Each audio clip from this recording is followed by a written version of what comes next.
You're watching Behind the Label. I'm Lowell from El Gray Photography. And I'm Jerry from Stone Fences Tours, and welcome to Lawrenceburg. The heart of Bourbon Central. Yes. There should be a big sign that says, welcome to the place where bourbon was born. Yeah. For those of you watching that aren't familiar, Lawrenceburg is sort of in central Kentucky, surrounded by beautiful bluegrass near Lexington, Kentucky. And we are actually sitting in The Ripy Mansion. the Ripy Mansion. The house that Bourbon built. Exactly. Yes, and the Ripy name is not a very well-known name. I mean, you know, when people talk about names, they always mention the beans and the samuels that we covered in our last Peppers even. Yes, Yep. peppers, Yep. Colonel Taylor, but a lot of people don't know about the Rippies and how important they were to the bourbon industry. Yeah, and I was actually one of those people. When Jerry first started telling me about this, I assumed it was a very small, obscure thing, but it's actually quite the story. The Rippy's history starts, as far as bourbon goes, in 1830 in a place called Tyrone, County Tyrone, Ireland, actually. Yes. Yeah. And I was telling Jerry earlier, I've actually driven through there. It's a beautiful place, much like central Kentucky. It's kind of a green rolling hills. It's in the northern Ireland. So it's in Ireland's two countries. So it's up there. Beautiful place, and I can see why people would want to immigrate here. And we were discussing maybe why they possibly immigrated from there. And I was kind of elaborating on how the Protestants were basically kind of putting down the Catholics in that time period in Ireland in around the 1820s, 1830s. So I don't know, we'll have to do a little more research to see why they come over. But at any rate, our story starts with Old Ripy. Now, this is what we're trying out. This is the first time Laura's tried it. Beautiful bottle. You'll see it in some of our still photos. Yeah, I just shot that bottle last night, and I'm kind of in love with the bottle. I love the vintage feel, the label, the size of the bottle, the whole thing.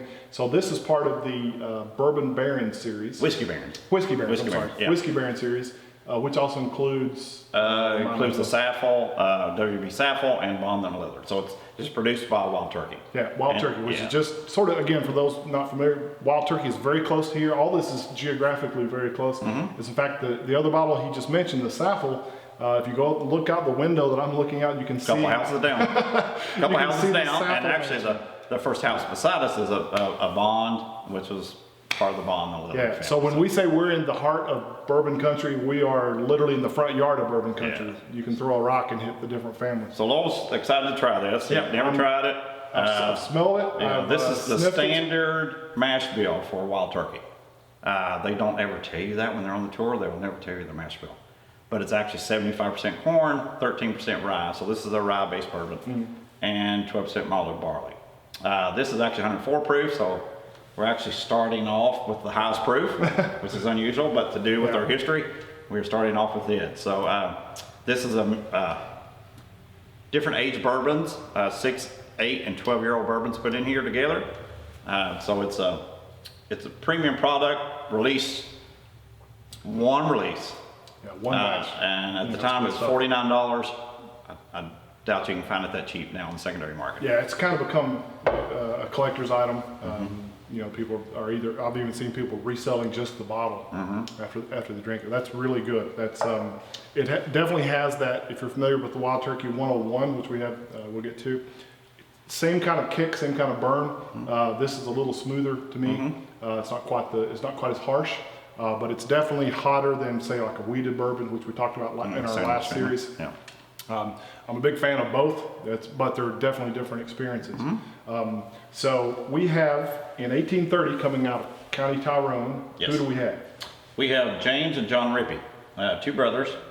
They're actually both teenagers. So they make that big, long boat journey. That's a 12-hour flight. That's a long ride in a hot boat. Two teenagers. Yes, two teenagers out make that journey to the United States. Yeah. So they arrive here in 1830, and eventually they settle here, actually just down the road, down by the Kentucky River. Yeah, which is just east of here. Again, if you look on your map, Lawrenceburg, then if you go straight east, you'll hit the river. And we've done a little work earlier today with the drone, so we'll send you some of that footage, and so you can check it out. There were a lot of distilleries on this river at one time or another. And one reason that happened to be is because this is a main artery from the Kentucky River to the Ohio River to the Mississippi River to New Orleans to the world. That's where you wanted to get it, was New Orleans. So if you were making whiskey 5 miles down the road, you could move your whiskey 300 yards then it's on a boat. Next thing you know, it's in New Orleans, and who knows from there? Who knows where it's going? But this was unusual Irish brothers. Most people think when the Irish come over, they automatically started distilling. I was one of those people. Yeah, they didn't. So they get here in the 1830s, and they actually set up as dry goods merchants. So they build their cabins there by the Kentucky River and actually sell pretty much like you say, a general store. Yeah, just sort of a general store, like everything. But I'm assuming every general store back then had whiskey as part of their goods. A lot of it was in this area was bartered, or especially early 1800s and stuff was used as barter. Yeah, it was. From what I've read, it kind of got started with a lot of the farmers who basically got either people paid them an excess corn and they didn't want the corn to go bad, so you could make it into whiskey. Then they could then turn around and rebarter that whiskey to make it. It lasted forever. It does. Well, until you drink it. Until you drink it. So we want to give a shout out to Rick Showalter for this bottle. Like I said, this is not an easy bottle to find, just the one release.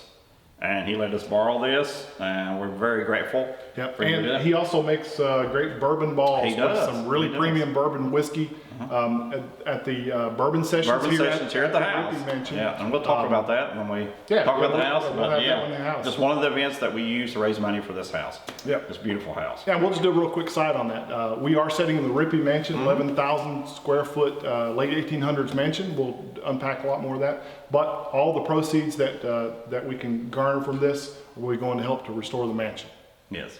So, finally, in the late 1860s, James, he works as a whiskey wholesaler. So he's kind of the middleman for a while. And he goes in with two partners in 1868 and actually purchases a distillery down on the river.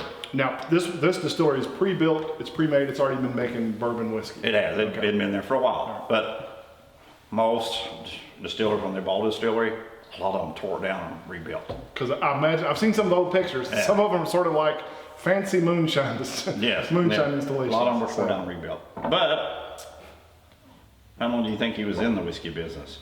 Distilling whiskey? 15 years. Yeah. You said 20 last time. That's last time, 20.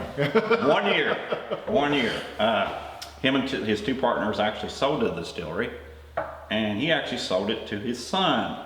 One of his sons. He had two sons that we'll talk about, Thomas Beebe and James P. And he sold it to Thomas Beebe, or TB. Now, how old was he when he sold it to his son? If he was only in it for a year, but he was, of course, like we had discussed before the show, he was, at that time, James was I wouldn't say an elder man, but definitely a mature man. He was getting older. He actually passed away four years after that. TBB or TBB would, and when I say BB, it sounds like I'm stuttering, but it's actually BB. Yeah. B-E-E-B. Yeah. A lot of B's in it. Yeah. So he would have been an adult. It wasn't like he sold it to his 19-year-old son. No, he was born in 1847. Yeah. So you're thinking, he's about 20. He's not old. Right. He's only about 22 years old. And he takes over the distillery, and that is the man that built this house we're sitting in today. So, and you will learn more about him once we kind of hit our next episode. Stay tuned.